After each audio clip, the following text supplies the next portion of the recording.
Hello, and we're back here with the Mauldin High Broadcast Network. Andrew Baxley here alongside Marcos Perez, Landon Myers, Brendan Bress, Ben Coggins, and Kevin Da Silva here with episode 1 of Garage Talks.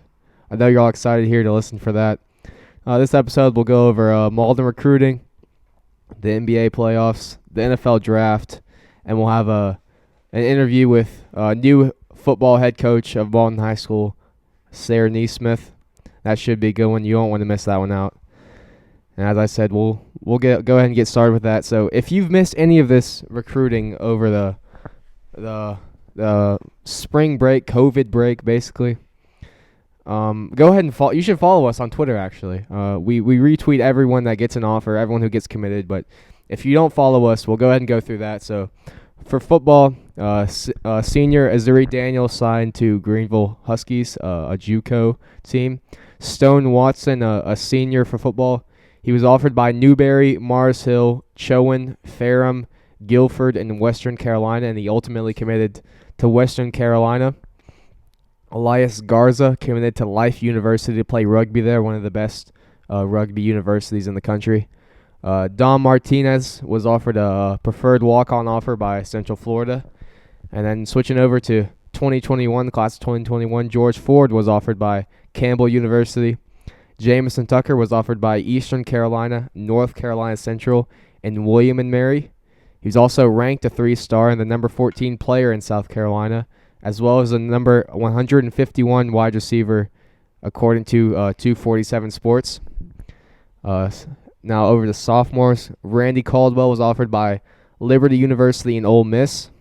And here's the big one, Jaden Lucas, another sophomore, offered by Auburn, Penn State, West Virginia, Michigan State, Ohio State, Ole Miss, Oklahoma, Georgia, Arkansas, North Carolina, Go Heels, Georgia Tech, Tennessee, South Carolina, Kentucky, LSU, App State, Duke, Virginia Tech, and Florida, as well as being ranked a 4-star, the number 2 player in South Carolina, and the number 11 quarterback in the nation, as well as the number 82 overall player in the nation for his class, according to 247 Sports.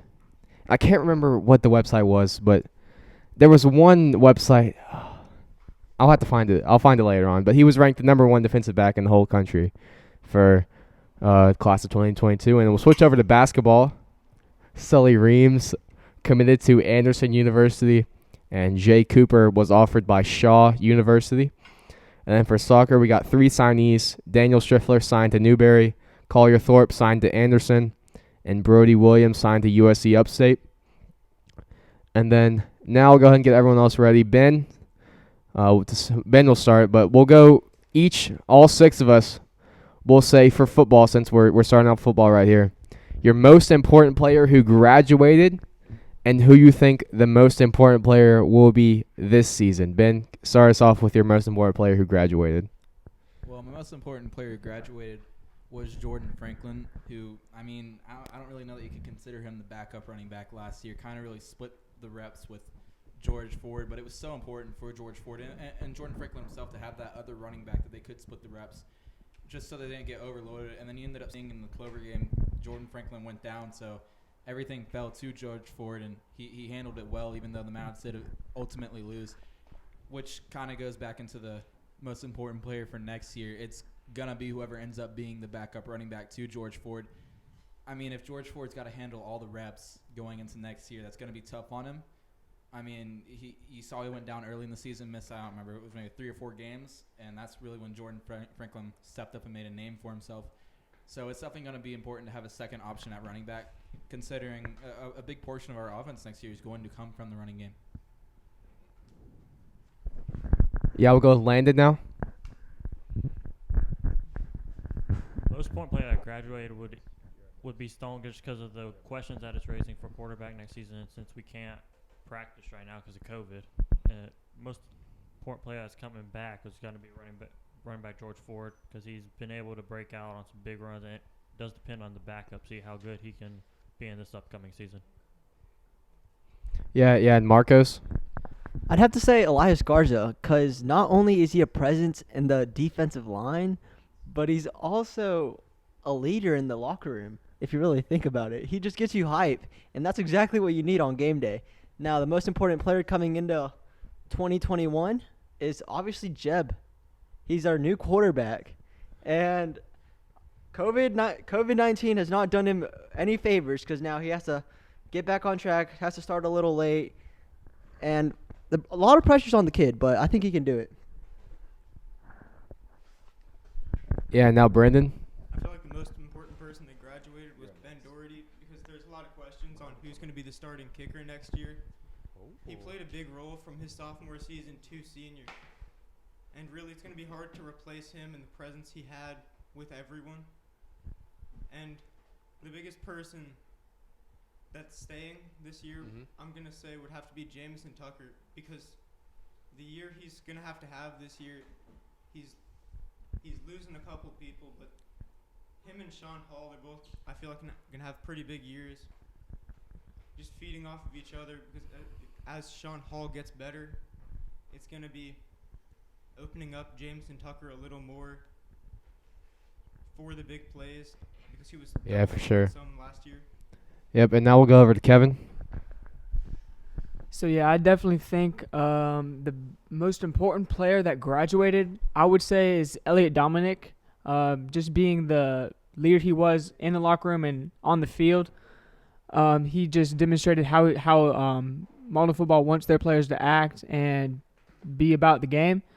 And I definitely think that going into this next year, there's not really one specific person that is really important to the team.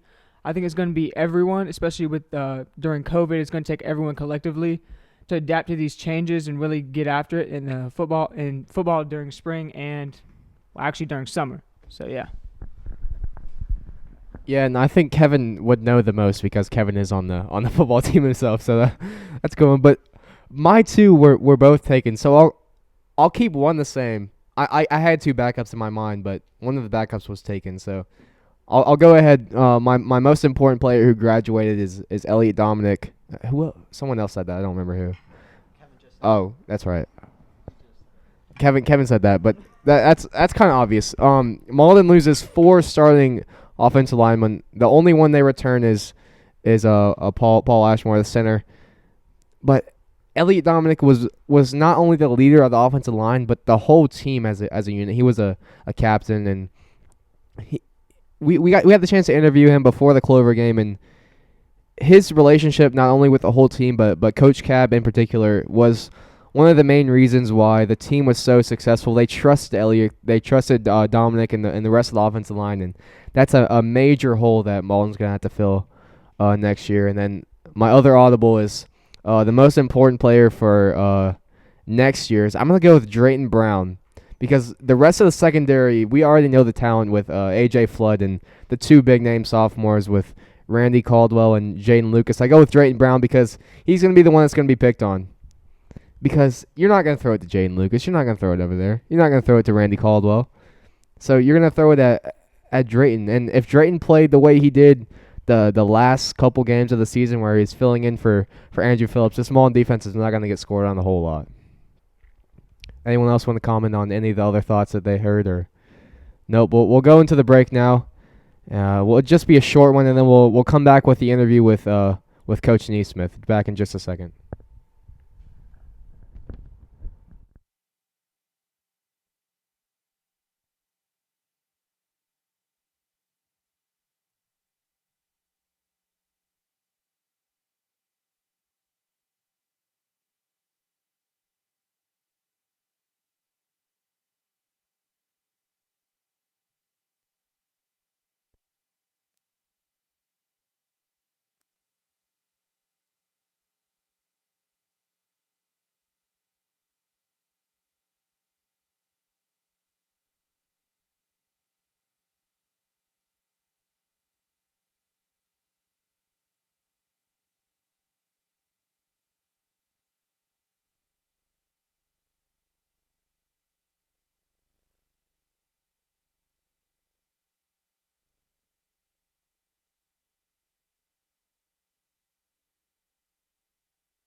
All right, now we're back here with Garage Talks here with head coach Sayre Nesmith, a new head coach of the Mauldin football team. And coach, how you doing so far right now? Doing great, guys. Thanks for having me on here. How y'all doing?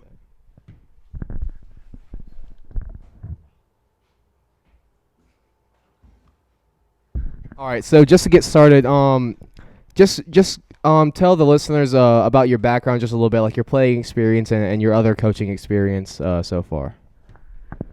Sure. Well, I graduated high school in Saline, Michigan, 2004, and then my senior year in high school, my coach at the time, as I was actually turning in my jersey, he asked me what my plans were for the following year, and I said I was going to be a student at Eastern Michigan University. Wasn't going to play football there. Was never good enough to play college football. He said, "Well, you're staying around. You might as well. You're not going to coach for us." So I started coaching when I was 18 years old, middle school team, and coached 6 years at Saline, and then I moved down south here after I graduated college, and I spent 3 years at Hillcrest High School, and I was spent the first year as a D team coach, and then I moved up to varsity linebackers and varsity D line, and that's when I joined forces with Coach Lee Taylor at the time. Came over here, spent the first year as safeties coach, and I've been the defensive coordinator and co-defensive coordinator the last 6 years. Yep, and so last year we had the breakthrough seasons of sophomores Randy Caldwell and Jaden Lucas.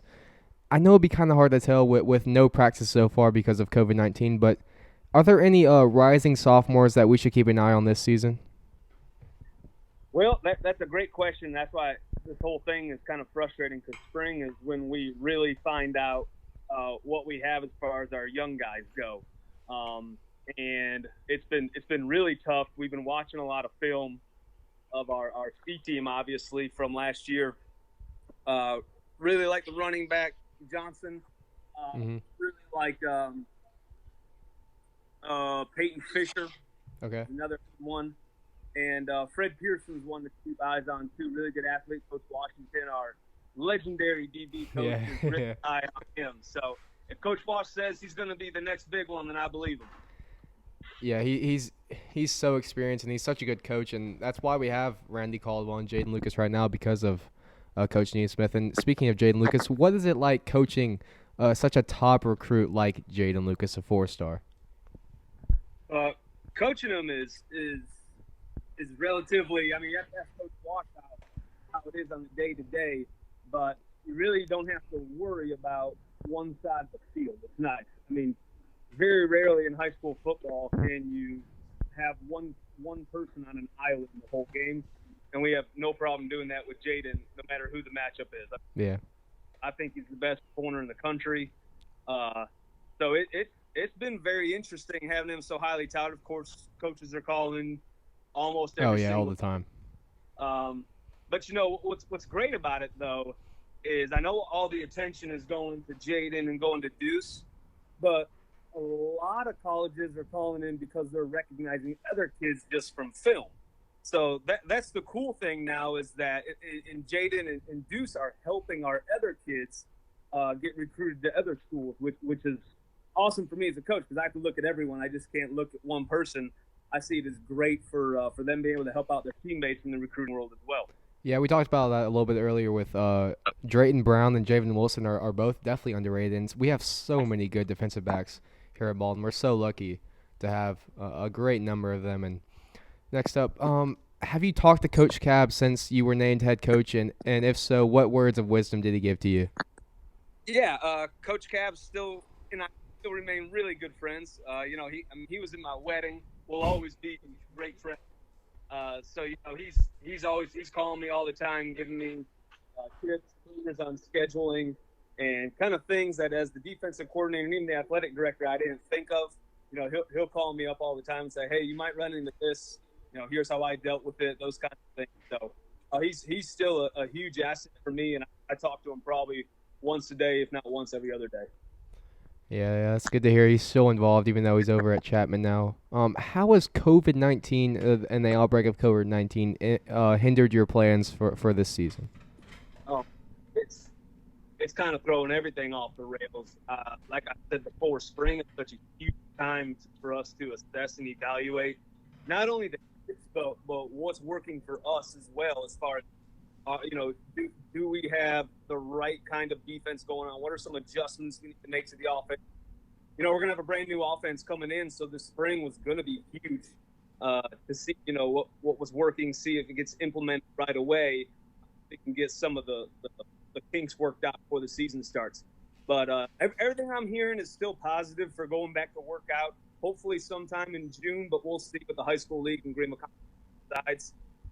But I remain positive that we'll be able to do something, at least our kids sometime. Yeah, that's what I've been hearing around about June. It would be a good starting back time. And well, since we're always speaking about the offense, walk us through the thought process behind going with co-offensive coordinators this season instead of just the one. Sure. With Coach Jeremiah Mackey, he was here in kind of our offensive heyday, back with Coach Shaw, Coach Taylor. So he knows that Mauldin used to be known for having extremely high-powered offense, high tempo. So I knew in going with him that he would bring kind of that youthfulness and bring some of that back, along with the things he's done at PC. And he's a stand-up guy. I don't know if people know this, but when he was at PC, he was the only junior that was ever named captain. Typically, all the captains are seniors. He was named captain as a junior, just thought about what his peers at PC him. And then to bring Coach Stone along, I love the fact that he was on defense with us last year, because I got to see what type of person he was, see how he was handling the kids, and he just brings that experience factor. So I thought them two, I know neither one of them has big egos, so I knew that they would work real well together and be able to bounce ideas off one another and come up with the best offense that fits our personnel. Yeah, we're really excited about what the two can come up with together, especially with Stone Watson leaving and Jordan Franklin leaving. What they're going to be able to do with George Ford, Jed McBride, James Tucker, some serious talents next year. What do you think the biggest strength of this team is going forward? I would go with the seniors. The seniors as a group have never seen a group of players that like each other so much. They all get along together so well that I really look for them to kind of take the reins of this whole program and show the young ones what it's like to be a Mauldin in our program. So I see them as being the strong suit of the whole team. Yeah, for sure. And they've really been together forever because they all played D team together. They were undefeated. 2 years in a row? Was it? At least one, if not two. Yep. And then the C team year, me and Kevin can talk about that because we were on the team together. But even though we lost 3 games, that team was still really good. Still one of the best special teams units ever for C team history. And finally, which game on the schedule really sticks out to you the most, and it's the one that you're looking forward to? Well, as a fan, I know, and you guys are going to sit back and try to analyze that Greenville game and the Hill. Oh yeah, I'm so excited about that one, the Greenville one. I have to give you all the coach answer and say the next game is the most important. But honestly, though, too, I mean, that's where without having the spring and who knows how many scrimmages and jamborees we're going to have, that's really going to be, the first time where we really lay it all out there. And, it'll kind of be what the new program under my leadership is going to look like. So that's huge for us to get a jump start. Plus, if that's the first contest back from this COVID thing, I mean, the hype is going to be unreal regardless of play that first game. So, we're definitely looking forward to York. I mean, I know we're already looking at some film. I know they got a good wide receiver we got to stop. Deshaun Brown, Yep. Offense is very good, and they're a well-coached team. So we're already getting on board, looking forward to them. Yeah, we're just excited as you are, and we'll be there every step of the way. We thank you so much for coming on with us, head coach Sayre Nesmith of the Mauldin Mavericks. Thank you again, Coach Nesmith. Have a good day. I appreciate it. And y'all take it easy on me this year. No bad comments about me up there in the press box. All right? We would never do that. Yeah, have a good night. You guys do, man. You guys are awesome. Thank you. See you. All right. Y'all take care. And so that was our interview with new head coach Sayre Nesmith of the Mauldin Mavericks. We'll take another quick break, and we'll come back. We'll do some trivia with all 6 of us, and then we'll talk the NFL draft with Marcos, Brendan, and Kevin. We'll be back in just a second.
All right, and now we're back here. Garage Talks live from my garage.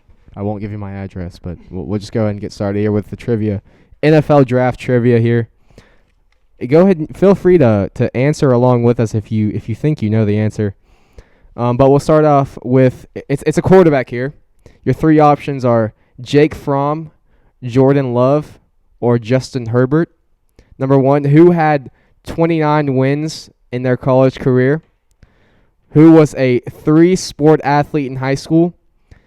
And finally, who was an academic All-American in 2017? Was it Jake Fromm, Jordan Love, Justin Herbert, or Justin Herbert? There's only 3. Marcos, you're first up. Who do you think it is? Jake Fromm. All right. Kevin? Definitely Jordan Love. I should write this down. What'd you say again, Marcos? Kevin, you said Herbert? No. Oh, Love. Landon? I got Jake Fromm. Fromm. All right, Brendan? I got Herbert. And Ben? I'm going with Love. Love. All right, now I also answered these myself, so the answer is Justin Herbert. So I got that one right myself. You can see yourself. I picked green right on the Instagram poll.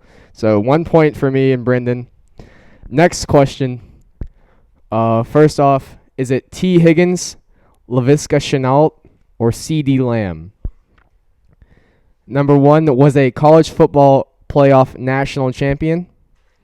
Was a USA Today high school All-American in 2016. And number 3 racked up 27 receiving touchdowns in college. This should be easy if you just think about it. Is it T. Higgins, LaVisca Chenault, or C.D. Lamb? Marcos. T. Higgins. All right. Kevin? T. Higgins. Landon? T. Brendan? T. Higgins. Ben? I really don't know. I'm gonna guess. It is T. Higgins. That's the correct answer. So a point for all of us. Next question. We have what? 1, 2, 3. We have 7. So 2 down. All right, so next up is it AJ Epinenza, Javon Kinlaw, or Derek Brown? Number 1, played 1 season at a junior college. This is where I really got my answer from. Number 2, was a first-team AP All-American in 2019.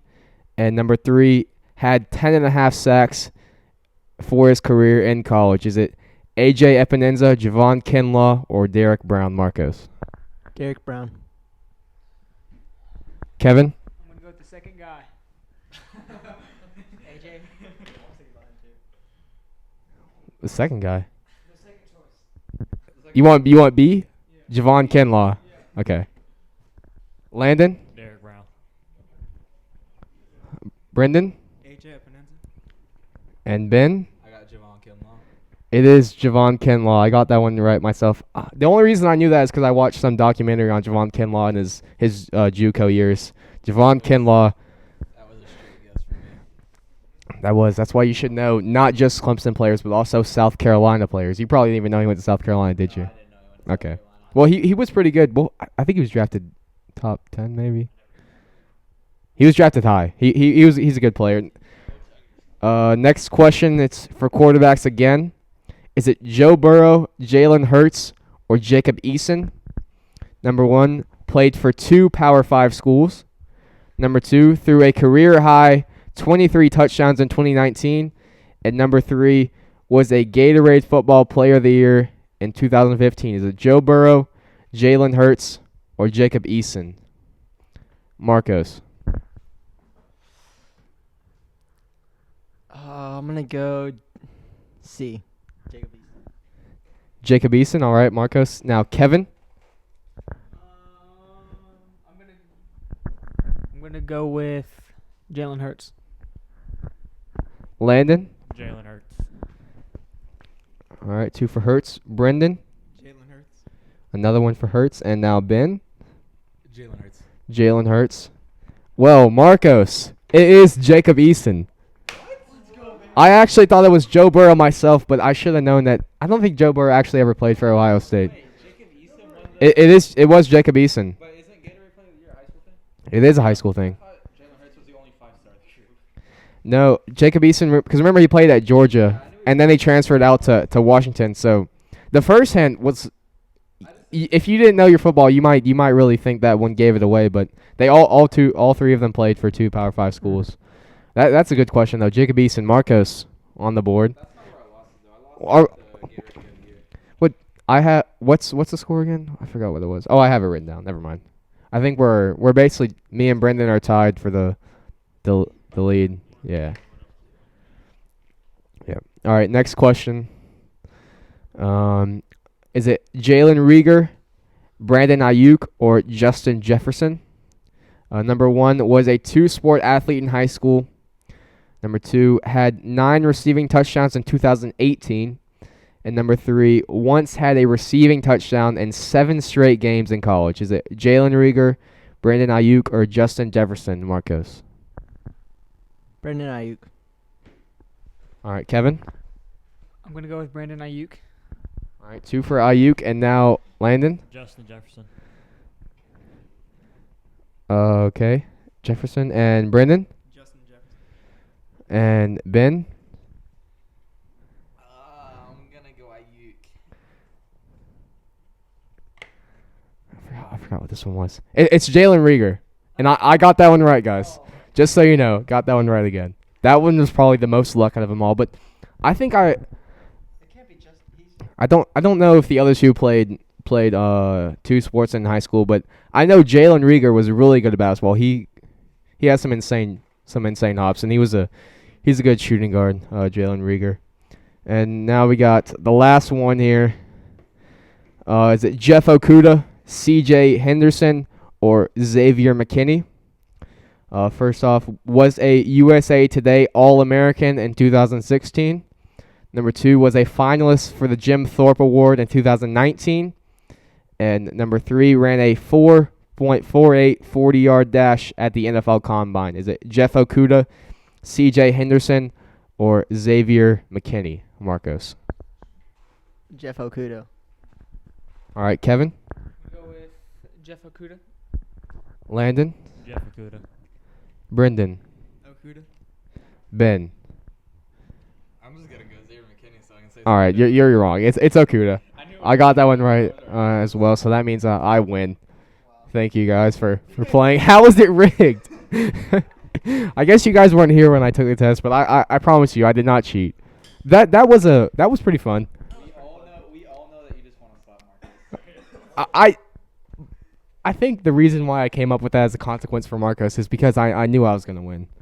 I mean, a lot of them, a lot of them were luck. I say I know. How do you know you're gonna win? Because I only got one wrong. I knew there was no way all what 5 of you were also, because it gave me the answers back right away. When you take a poll on Instagram, you touch it and it gives you. Okay. All right. No. If you want to slap Marcos, you get to.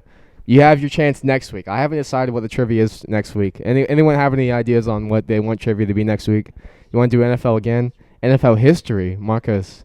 You don't get a vote. Anyone else? We should do something more towards college. More towards college? Yeah, so Marcus. College hockey. Yes. College hockey? Then it's just straight luck. No, we should do golf. No. Because then it's favored towards you. None of us here watch hockey. All right, so now we're done with trivia. We'll switch over to the NFL with Marcos, Kevin, and Brendan. Marcos, you're gonna start us off here with the NFL draft grades. All right. Well, I'm just gonna give you my 2 best and 2 worst, and why, obviously. So my 2 best, as much as it hurts to say this, the Baltimore Ravens had one of the best drafts in the NFL. They drafted Patrick Queen, their first selection, filling that hole left by C.J. Mosley 2 years ago when he left to the Jets. And, of course, depth at running back, J.K. Dobbins being selected. And they already have Gus Edwards and, of course, who's that guy from the Saints? The one that went to the Ravens? Yeah, Mark Ingram, of course. So J.K. Dobbins he's not really needed, but he's definitely going to be a depth kind of guy, and that's what you're looking for later on in the draft. And although I'm a little biased here, I do think that the Pittsburgh Steelers had one of the best drafts in the NFL. They drafted Chase Claypool in the 2nd round, who is 6'4", compared to the Megatron Calvin Johnson himself. And that's just going to give a big target for Ben Roethlisberger coming into the 2021 season. And then, of course, later they drafted McFarland in the 5th round, who provides speed for Maryland.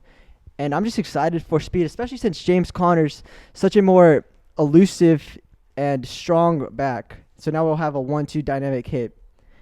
For my 2 worst drafts, I'm going to have to give it to the Patriots. Patriots had one of the worst drafts, in my opinion. They selected a guy from Division II in the 2nd round. Not a lot, but that's Bill Belichick for y'all. And in the 4th round, they selected a kicker. So I guess the NFL draft for the Patriots is sort of a joke. I mean, didn't Bill Belichick have his dog? Didn't he have his dog? They had his dog. The dog was selecting the draft picks. And once again, sadly, the Green Bay Packers did not do anything now, and so instead decided to draft for the future, Jordan Love being selected in the 1st round. And that just puts the writing on the wall for Aaron Rodgers, because you're not going to sit Jordan Love for 10 seasons. So eventually Aaron Rodgers will leave and Jordan Love will be that replacement. But we can't really draft it right now and see how well that draft pick was. So now I'm going to give it over to Brendan. What do you think? Honestly, my best 2 would have to be the Ravens. 'Cause as you said, they picked up a couple key places. J.K. Dobbins will be able to build from being a backup this year. He'll get to learn from Mark Ingram and the others. And then I'd have to say the Cowboys are my 2nd, because the big draft, CeeDee Lamb, is going to be a great addition to an already decent wide receiving core. And then Trayvon Diggs in the 2nd round, just adding to the secondary. He's a good corner. And honestly, the worst 2 are just like Marco said. They have to be the Green Bay Packers because, I mean, when you draft a quarterback, normally you don't have a quarterback like Aaron Rodgers who can take you to the championship without weapons. Normally you want a weapon for him to throw to. I think they haven't selected an offensive weapon in like 11 years, which is insane in the first round. So pretty crazy stat right there. He has thrown one touchdown pass to a first-round pick in his entire career. Wow. And then, as you said, the Patriots, I mean, Bill Belichick might know what he's doing, trying to build up with the D2 safety was in the Senior Bowl, and he did have a decent game in that, but honestly, I feel like there were a lot of other options on defense that he could have gone for that could have ended up better. Yeah, and especially since the Patriots aren't really known for their drafts. They're more known for bringing in the big guys through the free agency. That's the way that the team is built. They bring in guys like Brandon Cooks through free agency and give those first-round picks away. So, although it wasn't a great draft by the Patriots, I'm going to have to say that's what they do. So, we can't expect them to be terrible. So, now we're just going to pass it over to Kevin DeSilva, one of our newest members, and see what he thinks about the NFL draft. So today I'm going to be talking about the biggest sleepers, the biggest surprise, the biggest bust, and the best player throughout the 2020 draft. And to start it out, the biggest sleeper I think is honestly going to be Jalen Hurts. You know, Eagles quarterback. I can't think of his name right now. What's his name? Carson Wentz. Carson Wentz, that's his name. He should be scared right now because I feel like my man Jalen Hurts is going to come in there and take that spot, kind of like a Dak Prescott situation with the Cowboys and Tony Romo a couple years ago. Especially since Carson Wentz gets injured all the time. He's been injured the past 2 seasons. And if you remember, it was a Tony Romo injury that gave way to Dak Prescott. Yeah, Jalen Hurts, he's elusive. So, good call there. And then the biggest surprise, obviously, Jordan Love. You know, it was Aaron Rodgers was actually on Pat McAfee's show during the draft saying we need a surprise pick at the draft, something to spice up the draft. And, of course, when the Packers came to draft, there was a spicy pick that happened. So he wasn't too happy about that. But I'm interested to see what happens there if Jordan Love takes a spot. I don't think will happen, but it'll be interesting to see what happens during that. Biggest bust is a ballsy call, but I think it's going to be Chase Young. He reminds me a lot of Jadeveon Clowney. Think about it. Defensive end. He's kind of good there. Jadeveon Clowney, he had all the hype with him. So does Chase Young. And he didn't do anything against Clemson really during the Fiesta Bowl.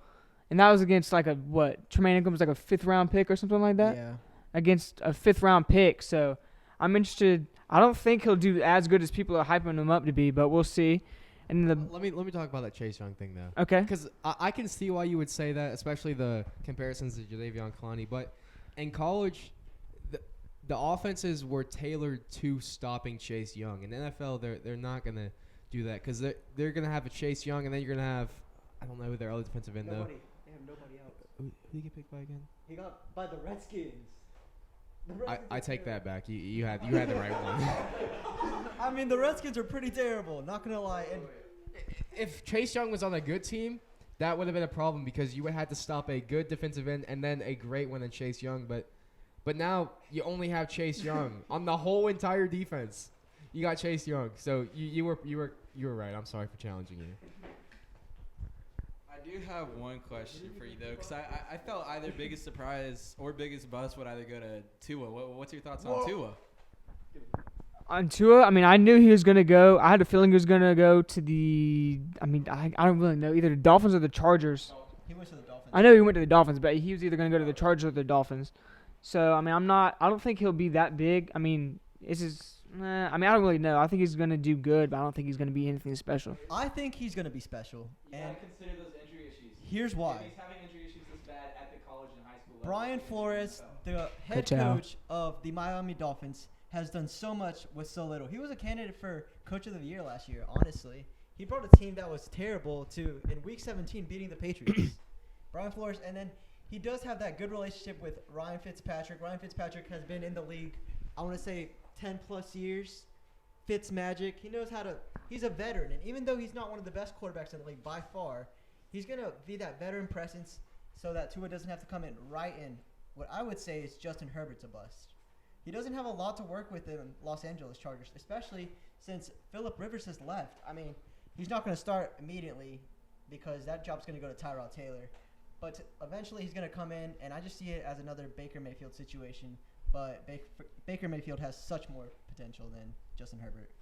He's not a really good locker room presence. He's really quiet, and those were some of the problems coming into the draft for him. I got one more thing to say about this, and then I'm going to give it back to you. I'm not saying Tua is not a special player. I think if he was completely healthy, he'd go down as one of the better quarterbacks in NFL history. But those injuries have got to be something you consider. I mean, that's all I'm saying. And to Ben's point, in high school and college, the difference between the power of the tackles to that of the NFL is so much greater. And if he's getting injured on high school and college hits, you don't want to find out what's going to happen to him on the NFL hit. And Kevin, we're sorry for hijacking your thoughts, but we'll take it back over to you now. It's all right. Finally, the best player, not drafted, but I would definitely have to go with Rodrigo Blankenship, kicker from Georgia. Nah, I'm just playing. It was definitely Joe Burrow. Obviously, you can't go anyone without Joe Burrow, first pick. I mean, he just absolutely demolished everyone this season, including Clemson. So that's my draft analysis. But definitely Rodrigo Blankenship is one of the top players throughout the draft. Did he get selected by the Colts? Yes, he did. Yeah. So those are some big shoes to fill because one of the greats, Vinatieri, used to play for the Colts. All right. Well, no, he retired. No, he still plays. He still plays? Yeah. Well, then that's yeah. He's terrible year last year, but he still plays. wow. That's impressive. He's definitely not going to end on a terrible year like that. He's in the Hall of Fame for sure. Now you just keep him around just because Train him he's the grandfather. for sure. He's basically just a coach. And then bring Pat McAfee out of retirement. And then I feel like Pat McAfee will come out of retirement in the next couple of years. He was hitting donks on Twitter. Saw it. Pat McAfee show. He's going to come back soon. Yeah, that's Kevin's predictions. We'll keep track of Adam Vinatieri and Pat McAfee over the season, but we'll end the NFL segment right now. We'll go on another short break, and we'll be back with me, Ben, and Landon, and we'll talk the NBA in just a second.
All right, and we are now here back to talk the NBA. And what we're gonna do is I have the brackets for what the playoffs would have looked like or could still look like if we go straight into the playoffs when we get over with the COVID break. So we'll start with the first round. In the East, I got the Bucks in 4. Well, I'll read out the bracket to you first, and then we'll go in depth. In the East, the 1 seed, the Bucks, take on the 8 seed, the Magic. The 4 seed, the Heat, take on the 5th seed, the Pacers. Then you got the Celtics and the 76ers, and the Raptors and the Nets. And then in the West, you got the Lakers and the Grizzlies, the Jazz and the Thunder, the Nuggets and the Rockets, and the Clippers and the Mavs. So I'll start it off here back over in the East. I got the Bucks in 4, the Heat in 7, the Celtics in 7, and the Raptors in 5. And then for the West, I got the Lakers in 4, the Thunder in 6, the Clippers in 6, and the Nuggets in 5. And I'll go back matchup by matchup now. I don't think it's a question between the Bucks and the Magic. Giannis and the Bucks have the best record in the NBA, and they'll easily handle the Magic. For the Heat and the Pacers, this is where I start to get longer. The Heat are the team I had the most questions on. They're the only team that has beaten the Bucks twice this season, and I'm a big fan of Bam Adebayo and Tyler Herro off the bench. They're both really good talents, both young, still have a lot of room to grow. And then, of course, you got Jimmy Butler and head coach Eric Spoelstra. But my questions with them are the center position. I'm not sure if they have the depth behind Bam to slow down Domantas Sabonis and Miles Turner. So all in all, I think this is probably the closest series in the East. But I just go with the home court advantage in Game 7, and I go with the Heat in 7. For the 76ers, Celtics, I think it's going to be a close 7 games. I don't think either team is really that good on the road. I don't think either team is going to be able to win a road game in the season, in this series, because, of course, we know 76ers are just terrible on the road. I don't know their exact record, but it's not good. And I still worry about the Celtics' depth in a long series. Of course, they got Jason Tatum and Kemba, sure, and Jaylen Brown, but just the depth behind those 3 starmen, I'm not sure about. And that's why I don't have them going much further past the first round. But I got them going past the 76ers in 7 games.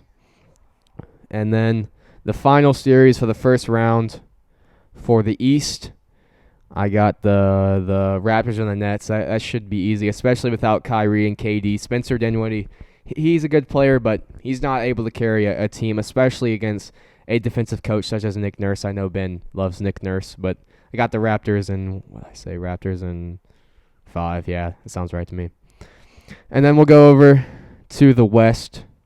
Actually, we'll do Ben's East now. Ben, what are you thinking for the East in round 1? Well, I've got the Bucks in 4, and it's a lot like you said. I mean, they're just too good. I don't really see anybody, even the Raptors, as much as it hurts me. I don't see anybody in the East really stopping them this year. And for the Heat and the Pacers, I got the Heat in 6. It's going to be really close early, but I think as they get into the late games, I just don't think the Pacers really have the firepower to keep up with Jimmy Butler and Tyler Herro and Bam Adebayo. As for the 76ers and the Celtics, I think that's going to be such an entertaining series to watch. Hopefully it happens. 2 rivals. I think the first 4, really maybe 5, it's just going to be the teams winning their home games. I think it's going to stretch to a Game 7. That's where Ben Simmons and Joel Embiid are going to come up big and win it on the road. Especially, it's going to be fun to watch, if this does happen, Marcus Smart and Joel Embiid. The 2 of the most hated players in the NBA, especially Joel Embiid. I do not like Joel Embiid. But there's not many people that get along with Joel Embiid and Marcus Smart outside of their own team. And if this series does happen, it'll be fun to watch them 2 go at it and their whole teams, as a whole. And Ben, go ahead. Sorry for interrupting. Go ahead. Yeah, and then the Raptors and the Nets, as you mentioned earlier, the Raptors, I mean, they're my team.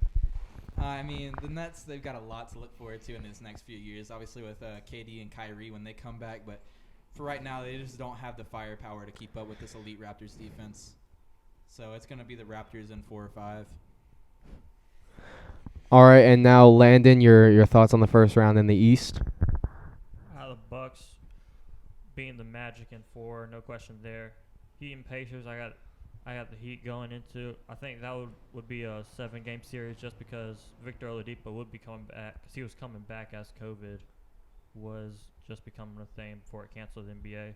And Celtics 76ers, I got the Sixers winning that in 7 because they'll be neither of them are good on the road as y'all said, but I do think 76ers will be able to pull it out against the Celtics because Kemba has not been in the playoffs since 2016.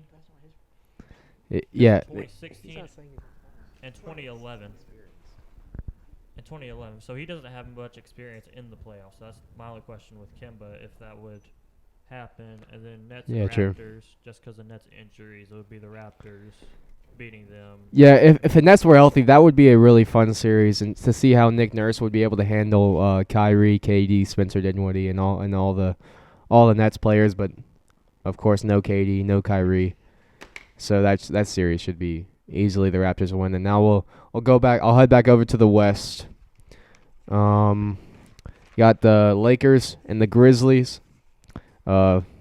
Lakers easily in 4. Jaw's a really good player, but there's not enough around them to defeat LeBron and AD and the rest of the Lakers. They're just too overpowered, especially this early in the round. And now we'll talk about my Thunder. They take on the Jazz. Don't like the Jazz. I'll try to be unbiased here, but I don't know how that's gonna add up. But coming into the season, if you would have told me that the Thunder would have been even over 500, I would have thought you were crazy. But not only have we done that, but we've been, in my opinion, we've been better than when we were last year with Russell Westbrook and Paul George. Just a thought for you. Don't ever doubt Sam Presti again, please. Don't ever doubt him. He knows what he's doing. He may seem crazy with the amount of trades that he tried to pull off, but he did pull them off, Ben. As long as you never doubt Masai Ujiri. I guess Masai Ujiri did win a NBA Finals, which Sam Presti has not, but Masai, I don't even know how to say it, whatever his name is, he let his star player go, and he didn't really replace him. Sam Presti let 2 stars go and replace them with young players and an experienced player who's going to help the young players grow. But in 2 years, we've lost Kawhi Leonard and DeMar DeRozan, and we're still the 2nd seed in the East. Yeah, but how long is that going to last with just Kyle Lowry? As long as Pascal lasts. Just Kyle Lowry, Pascal Siakam. Pascal Siakam, I don't really know about Pascal Siakam. He is definitely the most improved player last season, but I like Kyle Lowry as a game as a whole better than Pascal Siakam. And I think eventually Pascal Siakam will drop off. I think he's close to his peak now. Kyle Lowry is at his peak, and his peak will last longer to me because there's so many other tall players. There's not the short players that can guard like Kyle Lowry and are offensive like Kyle Lowry that are going to last as long as Kyle Lowry has. Okay, but looking at it at this season's standpoint, you can't tell me that Kyle Lowry and Pascal Siakam is not a... Oh, yeah, Pascal Siakam has a better season, but I don't think he'll last much longer. That's all right. Okay, now we'll get back to the Thunder, but the 3-point guard lineup is one of the deadliest lineups in the league. Dennis Schroeder is the front runner for the 6th man of the year, in my opinion. Steven Adams and Chris Paul have increased in chemistry as the season has gone on, and that pick and roll is very deadly. But Utah is such a hard place to win in with the altitude and the Jazz fans and how annoying they are. They make it very difficult to play in there, but I just think the chemistry issues with Rudy Gobert and Donovan Mitchell, I would think Rudy Gobert would get moved because of what happened with them. No one really likes Rudy Gobert in the Jazz locker room anymore. But I just think each team would win their first 2 at home, and then the Thunder would win the next 2. One in Utah, and then one in OKC, and then they would finish it off there. Got the Thunder in 6. Then we'll move down the Mavericks and the Clippers. I think even with Kristaps back, I don't think they have enough to go against Kawhi and PG offensively. Even they got Patrick Beverly, just Kristaps and Luka Doncic. It's just not enough. I got the Clippers in 6, but that should be a really entertaining series. The Mavericks are a team on the rise. As long as Kristaps stays healthy, that team will be good for a few years. And then finally, you got the Rockets and the Nuggets. The Rockets have been pretty sluggish this season. Russell Westbrook and James Harden, they were good, but still, I think the expectations were a lot higher than what they've done right now, and they were not able to replace Clint Capella, and that's gonna hurt them, especially going up against Nikola Jokic. You shouldn't really eat the Rockets alive on the inside, and that's why I got the Nuggets in that series. And now I'll give it over to Ben for the West first round. Yeah, and for the Lakers-Grizzlies series, I got the Lakers in 4. I mean, LeBron and AD, that's just way too much for the Grizzlies to handle. If anything, I see the Grizzlies possibly grabbing an early game, but it's unlikely even that. It should be an easy sweep for LA. As for Utah and the Thunder, you're not going to like this. I got Utah in 7. Are you crazy? Maybe I am. But it's just going to be – I just like a little bit more experience on the – as a whole, I'm not – obviously Chris Paul's got more experience than everybody else on the Jazz team. As a whole, I mean, I just got – it's going to be an exciting series. It's going to go to 7, but I think Utah, just having the home court advantage, really is going to win them that series.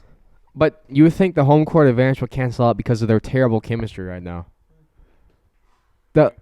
You would not want to be in that locker room right now. Well, right now, saying if the season were to start tomorrow. Okay. So if you're saying the season's gonna start tomorrow, I thought this meant like a hypothetical. I thought this was a Hypothetical if the season ended when it did. I thought this was if the Rona never happened. No, because that would mean that we would have to go another 30 or 40 games down the line. And we have to predict that too. That's why I just went with the records, what they have right now. That's why the rankings are like this. Okay, well, I'm still sticking with Utah because then I. Well, you're crazy, so. Well, it will be close, but sorry, Ben. It's your time now. But you're wrong. How can you say you're wrong if it's never happened? I've seen crazier things happen. I'm saying if you would be wrong if this scenario were to play out. Which means you're wrong right now. But if you took so look at the USCB Virginia game. So you could easily say to somebody who would have picked USCB in that game, you were wrong before that game. Yeah, you were wrong right now. Yeah, you're wrong. You're wrong. How can you tell me for picking that? The bias How? fan is taking I over a thought you said little you're bit. gonna be unbiased. So keep going. Anyways, on to the next team. Well, whatever. You are wrong though. That's an opinion. How are the Jazz going to be able to guard all 3 point guards, though? Okay. All right. Anyways, Somebody seems a little biased. I don't want to be the mediator here, but we're gonna have to move on from that subject. A little biasism on both sides, but I would agree. I think it'd be close on both sides. I could see this going into Game 7, but Chris Paul just brings a veteran leadership that the Thunder have not had in a long time. And Chris Paul wants it bad. I know he wants it bad. He hasn't won a single championship, and I know he's going to do everything in his power to go get it. So I also see the Thunder winning this. Anyways, on to the next 2 games. So for the Rockets Nuggets series, I mean it's going to be Nikola Jokic really dominating the series just because of the Rockets' lack of a center, really. But I see CP3 locking down Jamal Murray all series. But, I mean, not CP3. I meant Russell Westbrook. It's fine. But, and then James Harden going on his scoring tear as usual. I got the Rockets in 6. And then for the Clippers and the Mavericks, I mean Luka and Kristaps are going to do their best to cause an upset, but in the end, it's just not going to happen. I got PG and Kawhi.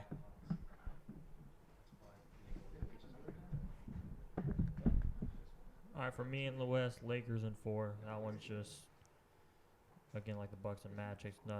They can't have enough power to stop them. Jazz and Thunder. I have the Jazz just because of the more experience in the playoffs. Rockets and Nuggets. I have the Rockets in 7. Nuggets will carry it out. It will be that would have been a close matchup for every single game of that series if it would have happened. And then for the Clippers and the Mavericks, I have the Clippers in 6 because Mavericks will put up a fight, but again, experience comes in. So Kawhi and PG will have more experience than Luka and Kristaps. Yep, and now we're back over in the East. What do we have? I had the Bucks and the Heat, and we talked about how the Bucks were the only team in the whole NBA that were able to beat the Bucks. The Heat were able to beat the Bucks twice this season, but I just think eventually the Bucks will figure out how to get it done. They've only played twice this season, so that's not really a big sample size, but in 7 games they'll be able to figure it out. I got the Bucks in 7. Raptors and Celtics, I got the Raptors in 6. Despite them losing the series 2-1, I just think the big game experience. The Raptors have been there before, winning the whole thing last year. I think they'll get past the Celtics in 6. I got the Lakers again in 6. Hurts a little bit, but LeBron and AD are too much. We won't be able to guard them. If we try to throw the 3-guard lineup at them, they'll just post us up with LeBron. If we try to go with 3 defenders, Terrence Ferguson can't guard LeBron. No, not many people can guard LeBron, especially not Terrence Ferguson. Double team, you could try that, but then you'll kick it out to Danny Green wide up in the corner, just like he did in college to win the national championship in 2009. Go Tar Heels. Yeah, I got the Lakers in 6, and I got the Clippers in 5 over the Mavs. For some reason, I didn't put any notes on for that, but I got them in 5. I just think still the defense of the Clippers will be able to easily stop the Mavericks in 5 games. Ben, over to you for the second round.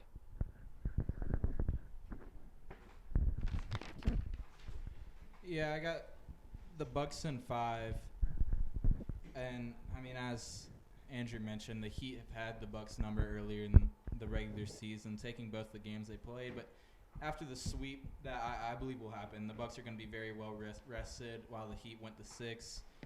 I see the Heat maybe taking one of the first 2 games, but in the end, the Bucks are going to win pretty easily in 5. For the Raptors and the 76ers, it's going to be a rematch of the conference semis last year that ended on, of course, Kawhi's famous bouncing shot to win Game 7.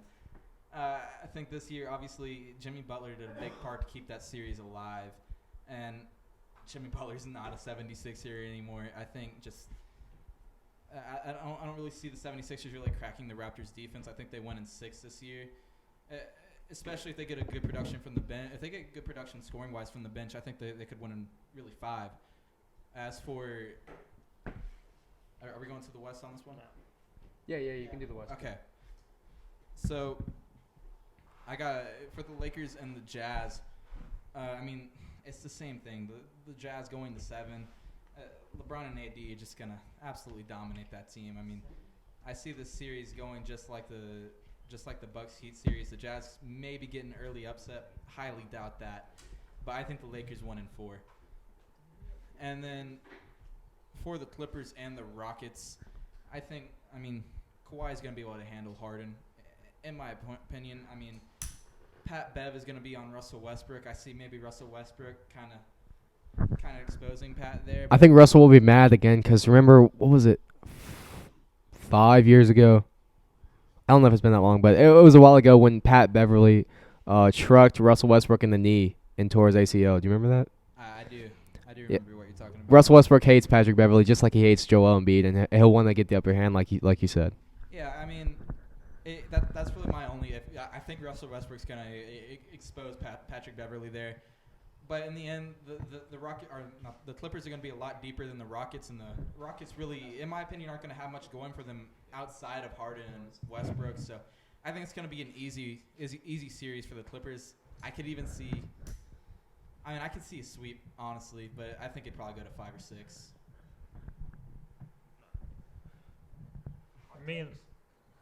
For me in the East, Bucks versus Heat, I have the Bucks in 5 there. See the Heat winning just one game against the Bucks. I think that Giannis will be too much for the Heat to handle. And then 76ers Raptors in rematch of the conference semis last year. I think 76ers would pull that out in 7 games.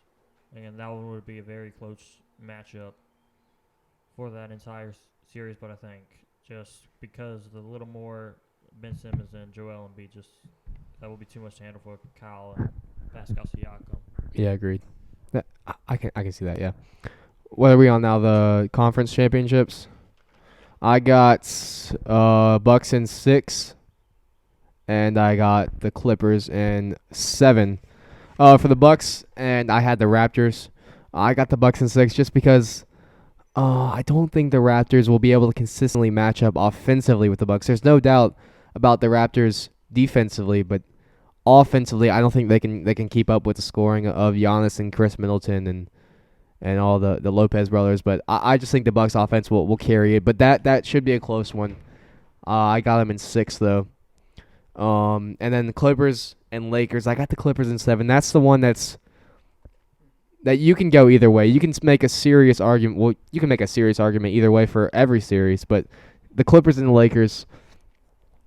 I don't like LeBron, but I have to give him credit. He's the best player in the league right now. I would give him the MVP just because of the way he finished. But there's no such thing as home court advantage in this matchup because they're both in the LA teams. They both play in the Staples Center.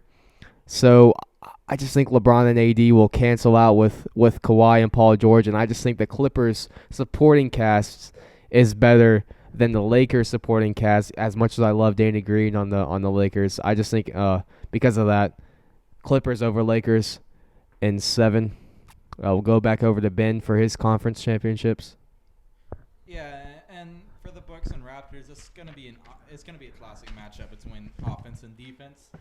I think that the Raptors could possibly take 2 of the first 3, but I mean in the end, I think the Bucks are gonna kind of dominate late in the series. I think the Raptors go down 3-2, but then kind of take a big clutch game at rocking Scotiabank Arena. I mean, but in Game 7, Giannis is just gonna be too much. So I mean, Nick Nurse has just done an incredible job of keeping this team elite after losing Kawhi. And then as for the Battle of LA, I think the main problem for the Clippers, aside from LeBron and AD, is that all 7 games are going to be a home game for the Lakers pretty much. Everybody knows. Well, no, because I mean, LA is definitely more Lakers-sided than Clippers-sided. Well, yeah, but they're still because Yeah, the bandwagons, I'm not saying the that. bandwagons fans. Yeah, They'll come. there's a lot more Laker fans in Yeah, LA than Clipper there are, fans. but still. But I don't think it's going to bother Kawhi and company, especially Kawhi. I don't think that's going to get in his head. And I think Paul George will kind of be the same way. I think they'll be able to handle the fact that every game's going to be a road game. I think they'll kind of like that. I think they'll thrive in it. I think Kawhi's going to have the series of his life. I think he's going to lock down LeBron and go off on the offensive end, kind of like he did with Giannis in the conference semis last year. I got the Clippers in 6.